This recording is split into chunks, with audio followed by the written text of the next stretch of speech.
The day has come, যেটার জন্য দুবাইতে এসে প্রথম দিন থেকে আমি খুব এক্সাইটেড ছিলাম যে ডেজার্ট সাফারিতে যাবো। মরুভূমি আমি আজ অব্দি কোনোদিনও চোখের সামনে দেখিনি, ভেবেছিলাম রাজস্থানে দেখবো, কিন্তু কপাল করে রাজস্থানের বদলে সেটা দুবাই হয়ে যাবে কোনোদিনও ভাবিও নি।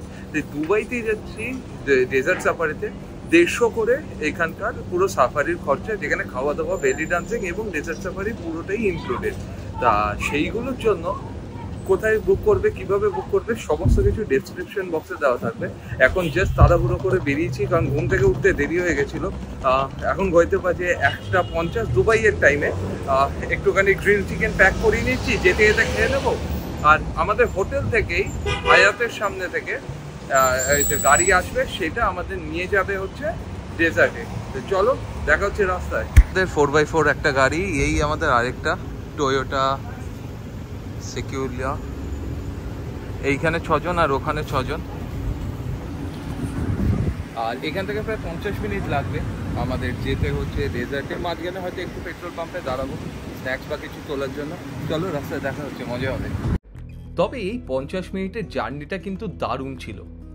দুবাইয়ের রাস্তায় এই রকম লাক্সারি গাড়ি করে ঘুরতে তো ভালো লাগবেই। এতদিন ধরে বড় বড় অট্টালিকা তো আমাদেরকে চমকে দিয়েই ছিল, কিন্তু এইবারে চমকালাম দুবাইয়ের রাস্তা দেখে। হাইওয়েতে 12টা লেনের রাস্তা, এবং তার মধ্যে কোনো পথহোল বা বাম্প নেই, যার জন্য গাড়ি চলছিল একদম এরোপ্লেনের মতো স্মুথ।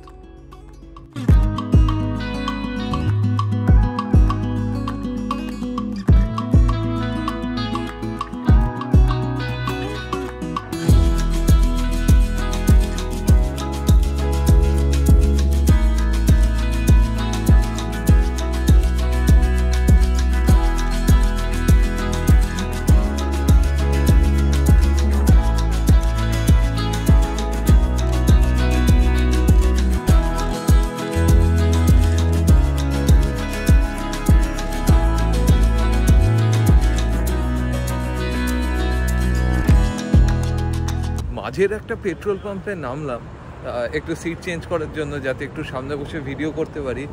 এবং পেট্রোল পাম্পটা কিন্তু একদম মরুভূমির মাঝখানে, জীবনে প্রথমবার মরুভূমি দেখছি, এবং অসাধারণ একটা ভিউ। জাস্ট দেখো, যেই দিকে তাকাচ্ছি শুধুই মরুভূমি। আমরা আরও ডিপ ডেজার্টে যাব, কিন্তু তার আগে এইখান থেকেই দেখো জায়গাটা কী রকম।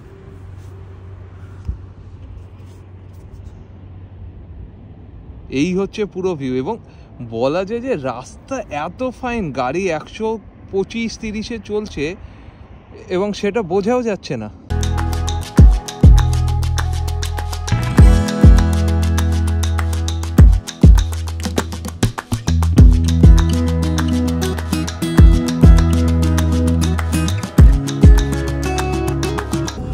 প্রায় 40 মিনিট আমরা যাত্রা করে ফেলেছি হোটেল থেকে, আর 10 মিনিট লাগবে। অলরেডি আমরা মরুভূমির মাঝখানে, মানে মরুভূমির দু সাইডে শুরু হয়ে গেছে। এদিকে দেখতেই পাচ্ছ।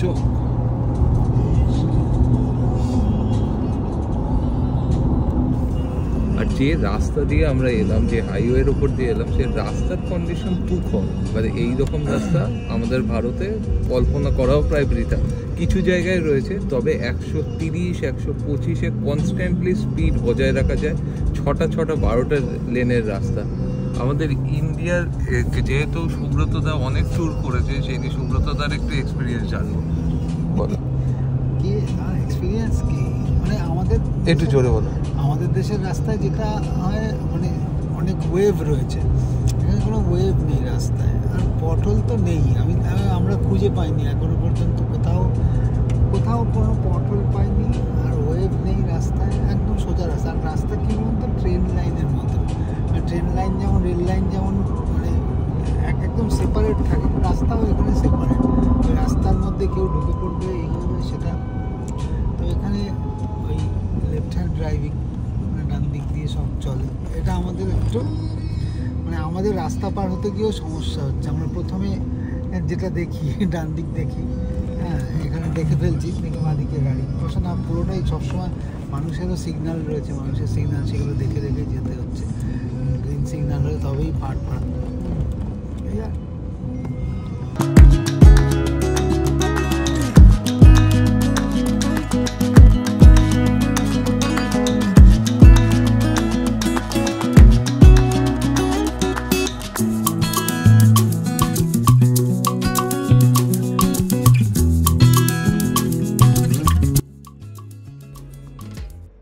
ডেজার্ট সাফারি শুরু হওয়ার আগেই আমাদের গাড়ি কিছুক্ষণের জন্য দাঁড়ালো। কেন দাঁড়ালো এই প্রশ্ন খুঁজতে খুঁজতেই বুঝতে পারলাম যে টায়ার প্রেশার কমানো হচ্ছে, কারণ বালিতে যাতে একটু বেশি ভালোভাবে গাড়িগুলো গ্রিপ পায়। এই ট্রিপটার মধ্যে প্রথমে রয়েছে আমাদের এই রকম গাড়ি করে রাইড মরুভূমির মধ্যে, তারপরে আমরা বেস ক্যাম্পে যাব। বেস ক্যাম্পে গিয়ে ওখানে ক্যামেল রাইড রয়েছে, বেলি ডান্সিং রয়েছে, লাস্টে ডিনার রয়েছে। তা পুরো জিনিসটাই খুব ইন্টারেস্টিং হবে। প্রথমবার এইরকম এলাম মরুভূমিতে, এবং এখানকার মানে সমুদ্রের বালি আমি দেখেছি, কিন্তু মরুভূমির বালি আমি কখনো দেখিনি। এই বালিগুলো কিন্তু অনেক বেশি শুষ্ক, মানে শুকনো এবং ঝরঝরে। তা যাই হোক, আশা করি পা ফা ডেবে যাচ্ছে, দেখো কি অবস্থা।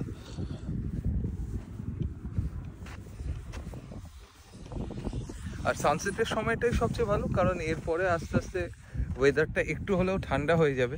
এখন মোটামুটি মনোরম পরিবেশ, ডিসেম্বর মাস, তারপরেও একটা গেঞ্জি পরে গরম লাগছে। তা বুঝতেই পারছো কিরম টেম্পারেচার। আরও লোকজন আসছে এখানে, একটা বিশাল ল্যান্ডস্কেপ। ড্রোন হলে খুব ভালো হতো, কিন্তু ড্রোনের পারমিশন পাওয়া এখানে খুব চাপের, তার জন্য ড্রোন তো হলো না। চলো দেখা যাক কি দেখতে পাই আর কি এক্সপিরিয়েন্স করি। এর কিছুক্ষণের মধ্যেই আমাদের কিন্তু ডেজার্ট সাফারি শুরু হলো।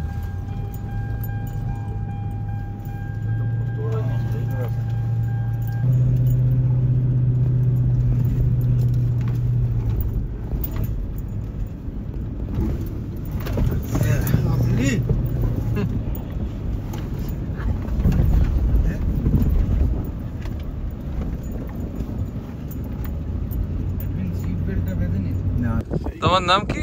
শেখ? শেখ সুমন। নাম ম্যাডাম? নাম শেখা।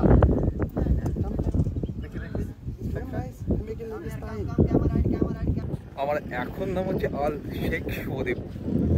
अल हबीबी वेलकम टू दुबई। तुम क्या करती? हम इधर एटी के राइड करती।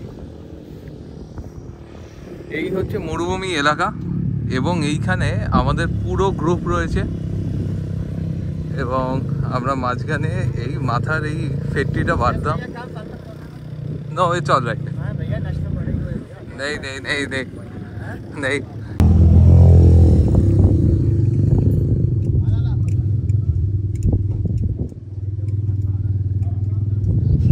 আমাদের শখ এবং ইচ্ছে দুটোই হলো, যার জন্য এটিকে রাইড করবো। জীবনে করিনি, কিন্তু এইরকম মরুভূমিতে এসে যদি এটিকে রাইড না করি তাহলে কি মজা বলো। চলো দেরি না করে, দুজনের জন্য এটিকে রাইড নিলাম 150 দিরাম। যদি কার্ডে পেমেন্ট হয় 162, যদি নর্মাল হয় ক্যাশে হলে 150। এদেরকে বললে আরেকটু নেগোশিয়েট করতো যদি একটু অফ সিজনে আসতাম, কিন্তু সেটা তো সম্ভব নয়। এই যে ওর চিসমান যাইতেছে।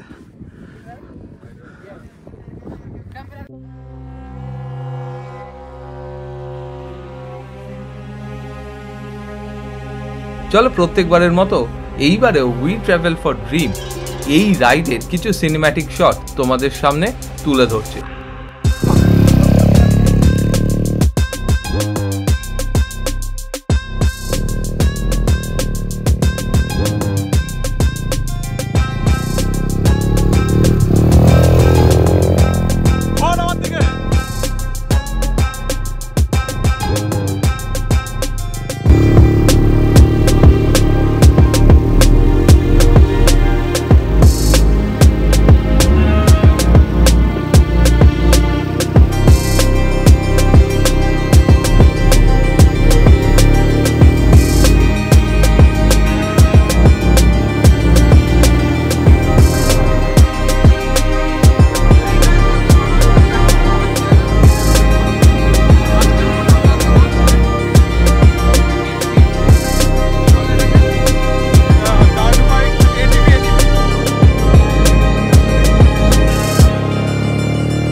এর কিছুক্ষণের মধ্যেই আমাদের কিন্তু ডেজার্ট সাফারি শুরু হলো। এত দারুণ এনজয় করেছি এই ডেজার্ট সাফারিতে, যেটা বলার বাইরে। গাড়ি যেইভাবে লাফাচ্ছিল বালির মধ্যে এবং স্লাইড খেয়ে প্রায় পড়ে যাচ্ছিল, ফলে ভেতরে কিছু না ধরে বসাটা খুবই রিস্কি ছিল। বুঝতেই পারছিলাম যে অ্যাড্রিনালিন রাশ হচ্ছিল চরমভাবে, যার জন্য আমাদের এক্সাইটমেন্ট আরও দ্বিগুণ হয়ে যাচ্ছিল।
এখন দাঁড়িয়ে রয়েছি একদমই এশিয়ার সবচেয়ে বড় মরুভূমিতে, আলফাকা ডিজার্টে।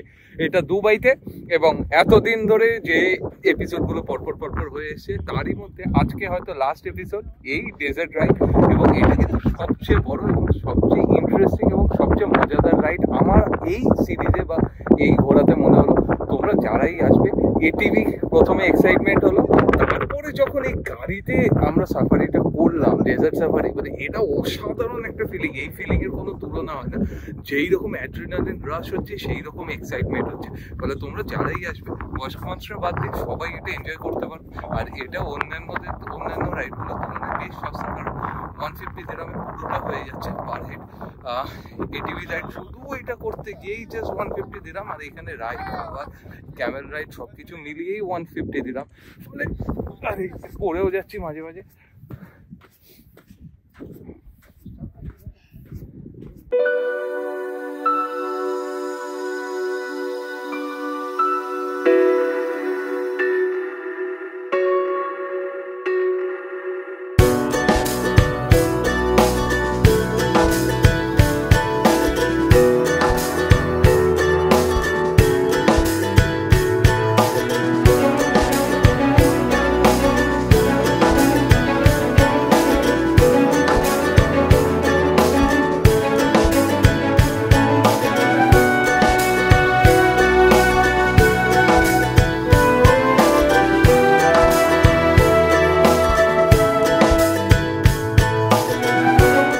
সাফারি করিয়ে আমাদেরকে বেস ক্যাম্পে নিয়ে আসা হয়েছে। আমি বেস ক্যাম্পটা ঘুরিয়ে দেখাচ্ছি, কারণ তার আগে আমাদের ক্যামেল রাইড রয়েছে।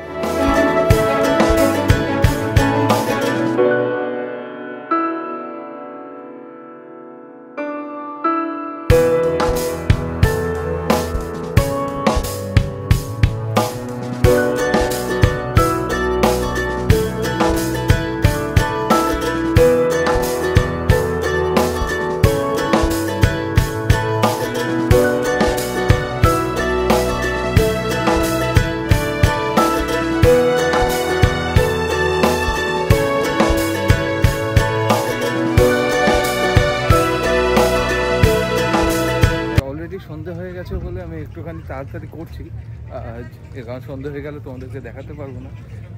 কোথায় গেল? এই যে এইরকম একটা ভিআইপি স্ট্যাম্প মেরে দিয়েছে, এবং এটা দেখালে ওরা তোমাকে ক্যামেল রাইড করতে দেবে। আনলিমিটেড ড্রিঙ্কস রয়েছে, কোল্ড ড্রিঙ্কস এবং জল, এবং তার সাথে বুফে খাবার এবং বেলি ডান্সিং। পুরোটাই দেখাবো, তার আগে যাই ক্যামেল রাইড করে আসি। এখানেও বললো একটা শর্ট রাইড হয়, একটা লং রাইড হয়। শর্ট রাইডে 30 সেকেন্ড ঘোরাবে, সেলফি তুলে দেবে, ব্যাস এই সেলফি মানে একটা ছবি তুলে দেবে এই। আর লং রাইডের ক্ষেত্রে বলছে আবার 10 দিরাম করে, তা লং রাইড নেবো না, কারণ অলরেডি সন্ধ্যা হয়ে গেছে আর গিয়ে কোনো লাভ হবে না। একবার এক্সপিরিয়েন্স করার দরকার, সেটা করে নিচ্ছি। চলো দেখা যাক কি।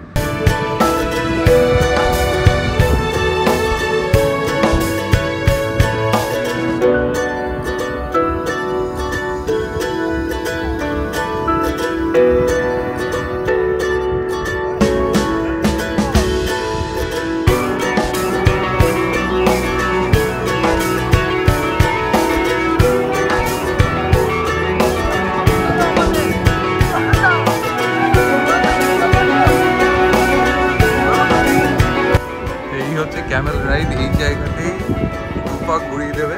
All male on camel, all male on camel. Camel তো সব কিছুই দেখা যাচ্ছে না, হ্যাঁ এই যে ক্যামেল। উঠের রাইডটা কঠিন ছিল না, কিন্তু ওঠার নামাটা ভীষণভাবে চাপে ছিলাম। কারণ ওই আমরা মিমগুলো দেখি বা ফানি ভিডিও দেখি, এক জায়গায় দেখেছিলাম উটের ওপর দিয়ে গড়িয়ে চলে গেছিলো, ঠিক সেই রকমই হতে চলেছিল, কিন্তু হয়নি। এখন আমরা যাব আমাদের ডেজার্ট সাফারির বেস ক্যাম্পে। এখানে বুফে রয়েছে, আনলিমিটেড বুফে, যেখানে তোমরা পেয়ে যাবে হচ্ছে কাবাব, রুটি, আমার মনে হয় রাইস বা ওই রকম কিছু রয়েছে। সেটা আবার ফাইনাল আমাদের খাবারের সময়, ডিনারের সময় থাকবে। এখন আপাতত আনলিমিটেড কোল্ড ড্রিঙ্কস, আনলিমিটেড জল এবং সাথে কাবাব, রুটি, হামস যেটাকে বলা হচ্ছে সেইটা। তাহলে বিয়ে বাড়ির মতো এখন আর কি স্টার্টারের টাইম। তো চলো খেয়ে নিই। এই যে আমি আমার মাল নিয়ে এসেছি অলরেডি, এবং ফিশের একটা আইটেম দিয়েছি। আমি ফিশ এখানে এতদিন খাইনি, একবার টেস্ট করে দেখি। যতদূর মনে হচ্ছে এটা লোটে মাছ, স্মেলটা তো সেরকমই লাগছে। যাই হোক, ভালো খেতে, চলো একটু খেয়ে নিই। আমরা জানতাম না, বিশেষ করে আমি জানতাম যে বেলি ড্যান্সিং শো, সেক্ষেত্রে প্রথমেই যখন বেলি ড্যান্সিং হলো না, একটু যেন কীরকম লাগছিল। তবে তার পরের মুহূর্তেই দেখলাম একজন সুন্দরী নারী বেলি ড্যান্সিং করতে উঠেছে। সেটা দেখে আমি তো সত্যিই এনজয় করছিলাম এবং ভালো তো লাগছিল বটেই। তবে বাকিরা, বিশেষ করে অর্চিষ্মান, সেটা দেখে খুব হাসাহাসি করছিল। এই দারুণ শোটা কি শুধু আমিই এনজয় করব? না, সেই রকম না। শোটার বিভিন্ন ক্লিপিংস আমি তুলে এনেছি, যাতে তোমরাও একটুখানি ভার্চুয়ালি এই শোটাকে এনজয় করতে পারো।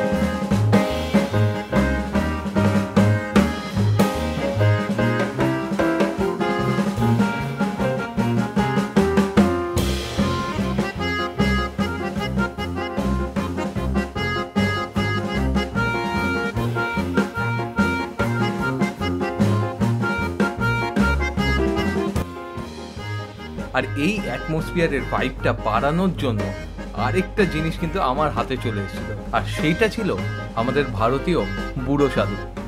আধ ঘন্টার একটা প্রোগ্রাম দেখা, এবং আধ ঘন্টা প্রোগ্রামটা বেশ মজা। হয়তো মানে খুব এক্সোটিক নয়, তবে হ্যাঁ ফ্যামিলি নিয়ে দেখার মতো প্রোগ্রাম। তা তোমরা আসতেই পারো এখানে। এবং তার থেকে বড় বিষয় হচ্ছে এরপরে ডিনার স্টার্ট হয়ে গেছে। আমরা ডিনার করবো কিছুক্ষণের মধ্যে, এবং ডিনার করে দেন আমাদের আবার হোটেল ড্রপ করবে। আজকে একটু শপিংও বাকি রয়েছে, তাই রাত্রিবেলা বেরোবো, কারণ এখানে 12টা 2টো অবধি এমনিই খোলা থাকে দোকানপাট, সেগুলো নিয়ে তারপরে রাত্রিরে ঘুমাবো।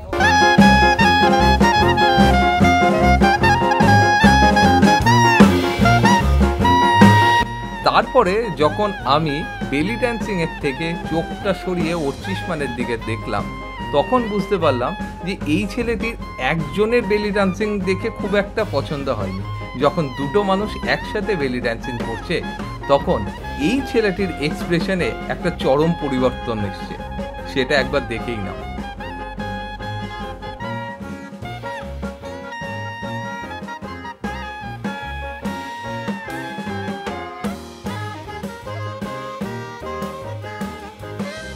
তবে এই পুরো ট্রিপটার মধ্যে সবচেয়ে এক্সাইটিং শো ছিল হচ্ছে এই ফায়ার শোটা।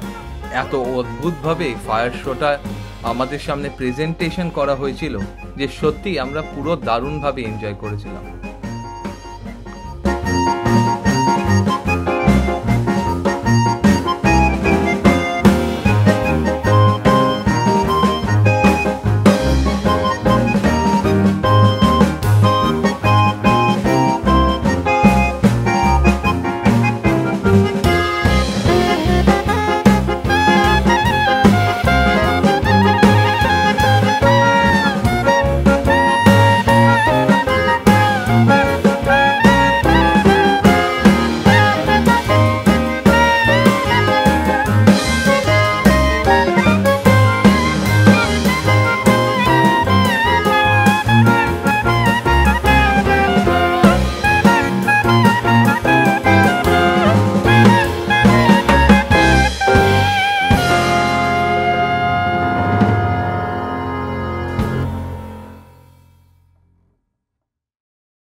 শো দেখতে দেখতে একটা জিনিস ভুলে গেছিলাম, সেটা হচ্ছে ডিনারটাও ইনক্লুড ছিল এবং সেটা খেতে দেরি হয়ে গেছে, শোই দেখে যাচ্ছিলাম, যার জন্য ডিনারে আর কিছু বাকি নেই, কিন্তু চিকেন ফিকেন কিচ্ছু নেই নেই নেই নেই তার জন্য ভেজ দিয়ে রুটি এবং রাইস খেয়ে নিচ্ছি।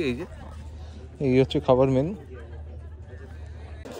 আজকের ভিডিওটা এইখানেই শেষ করলাম, আবার দেখা হচ্ছে তোমাদের সাথে পরের কোনো ভিডিওতে, পরের কোনো ব্লগে। ততক্ষণের জন্য ভালো থেকো, সুস্থ থেকো এবং keep dreaming, keep travelling, because we travel for dream. Tata Dubai. আবার হয়তো কোনোদিন আসা হতেও পারে যদি তোমাদের আশীর্বাদ থাকে। Thank you.